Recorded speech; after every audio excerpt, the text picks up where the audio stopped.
तो दोस्तों 2000 की नोट को अब सरकार ने वापस लेने का फैसला किया है।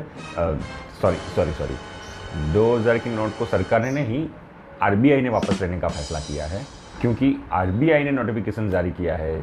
सरकार की तरफ से, गवर्नमेंट की तरफ से तो कोई भी नोटिफिकेशन या कोई बयान ही नहीं है, ना ही कोई फाइनेंस मिनिस्टर का बयान है, ना ही कोई हमारे प्राइम मिनिस्टर का और किसी का भी बयान है। और हमारे प्रधानमंत्री तो जापान में थे, तो उनको कैसे पता होगा। और मुझे तो ये तक लगता है कि जब वो वापस आएंगे तब उनको बड़ा दुख होगा ये जानकर कि मैंने खुद घोषणा की थी ये 2000 की नोट की और आरबीआई ने बंद कर दिया। कितने फ़ायदे थे इसके। ये तो बहुत गलत किया आरबीआई ने। अब काला धन कैसे पकड़ेंगे, ये तो मास्टर स्ट्रोक था। याद है आपको, जब 2000 की नोट को प्रधानमंत्री जी ने इंट्रोड्यूस किया था तब न्यूज़ चैनल में, न्यूज़पेपर्स में, मैगजीन्स में पता नहीं कहाँ कहाँ पे कितने कितने फ़ायदे गिनाए जा रहे थे इसके। 2000 की नोट ऐसी होगी जिसकी डुप्लीकेट नोट बनाना नामुमकिन है, मतलब कि नकली नोट का काला बाज़ार ख़त्म। और सबसे ख़ास बात क्या थी पता है इसकी, इसमें ना नैनो चिप रहता था। नैनो चिप जो ना दुनिया का सबसे पतला चिप था। इतना पतला नैनो चिप आज तक दुनिया में किसी ने नहीं बनाया, लेकिन वो इसमें था। और ये आइडिया और किसी को नहीं आया हमारे देश में ही सबसे पहले ये आया है कि करेंसी में नैनो चिप रख लो और प्रॉब्लम सॉल्व। इस नैनो चिप से पता है क्या होता था, इसमें नैनो टेक्नोलॉजी जीपीएस का यूज़ होता था। इससे क्या होता था पता है, उसका सिग्नल ना सीधा सैटेलाइट में जाता था और इनकम टैक्स डिपार्टमेंट को पता चल जाता था। 120 मीटर तक ज़मीन के नीचे भी अगर आपने गाड़ के रखा होता था ना तो भी पता चल जाता था। कोई यकीन नहीं आता ये सब। सुनिए, तो 3 बातें बताई गई हैं कि उसमें नैनो टेक्नोलॉजी, जीपीएस का इस्तेमाल है। अगर एक जगह पर बहुत सारे नोट एक साथ पड़े रहेंगे तो न सिर्फ जो क्या उसको जो कानूनी तौर पर कार्रवाई करेंगे ना उनके पास सिर्फ, बल्कि इनकम टैक्स डिपार्टमेंट में इसका सिग्नल जाएगा, क्योंकि ये सीधे सैटेलाइट पे और सिग्नल ट्रांसमिट करेगा और वहां पर पहुंचेगा ताकि उस पैसे को निकाला जा सके, रिकवर किया जा सके, बैंकों में रहेगा। अब ऐसी ज़बरदस्त टेक्नोलॉजी थी इस 2000 की नोट में, तो फिर आरबीआई ने बंद क्यों किया। अब तो काला धन बढ़ जाएगा। अब हमारा क्या होगा, इस देश का क्या होगा। चलो जॉक्स को साइड में रखते हैं और 2000 की नोट और ब्लैक मनी के बारे में कुछ बात करते हैं।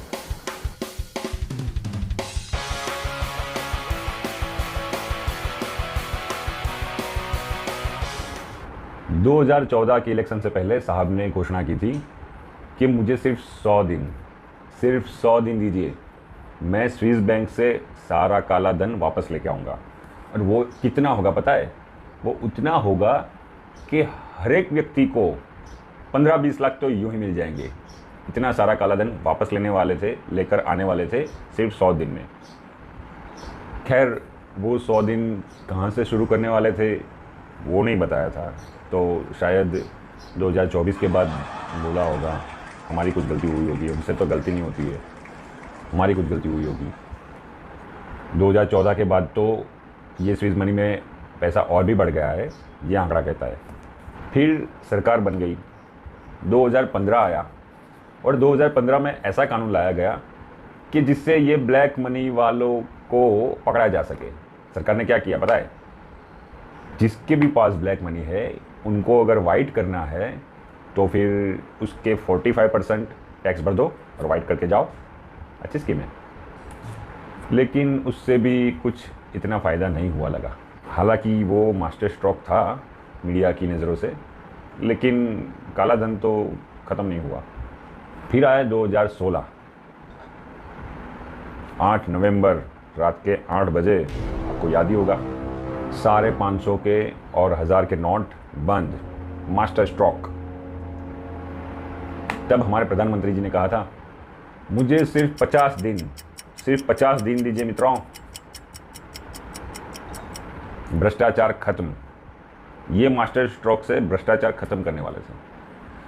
उसके बाद आप मुझे जिस चौराहे पे बुलाओगे, जो सजा देना चाहोगे, तैयार हूँ। खैर किसी ने चौराहे पे बुलाया नहीं और वो आए नहीं। हालांकि ब्लैक मनी और भी बढ़ गया। और जिस पल मैंने ये खबर सुनी थी सबसे पहले कि अब 1000 के और 500 के नोट बंद हो जाने वाले हैं, तब मैं बड़ा खुश हुआ था, क्योंकि मेरे भी हिसाब से ये गणित ठीक था कि बड़ी करेंसी जो होती है 500 की नोट है, 1000 की नोट है, उससे ब्लैक मनी ज़्यादा होता है, क्योंकि जो ब्लैक मनी करते हैं वो ज़्यादातर कैश मनी ही रखते हैं। बैंक में पैसा होगा तो तब तो इनकम टैक्स को और सबको पता चल जाएगा, लेकिन ब्लैक मनी जो होती है वो कैश में ही ज़्यादा होती है। तो अगर बड़ी करेंसी होती है तो कम जगह रोकती है, और अगर छोटी करेंसी हुई तो जगह ज़्यादा चाहिए, तो ब्लैक मनी कम होगा। ये गणित मुझे ठीक लगा था। तो मुझे लगा कि अब 100 से बड़ी कोई नोट नहीं होगी, तो बड़ी अच्छी बात है, ये तो काफ़ी अच्छा फैसला था।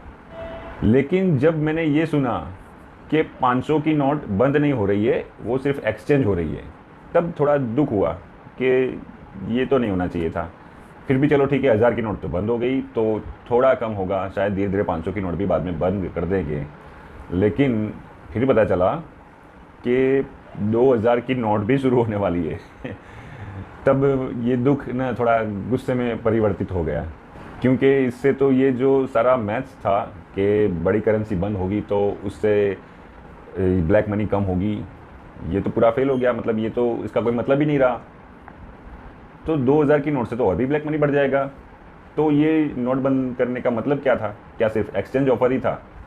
लेकिन गोदी मीडिया और भक्तजन लोग जो थे वो तो इसको बहुत बड़ा मास्टर स्ट्रोक बता रहे थे, इसके फ़ायदे गिनाए जा रहे थे और बता रहे थे कि अब ब्लैक मनी ख़त्म, अब भ्रष्टाचार ख़त्म, अब आतंकवाद ख़त्म, अब नक्सलवाद ख़त्म, और हाँ, डिजिटल इंडिया बनेगा, अब कैश से सब काम नहीं होगा, तो सब ट्रांसपेरेंसी रहेगी, और क्या क्या पता नहीं फ़ायदे गिनाए जा रहे थे।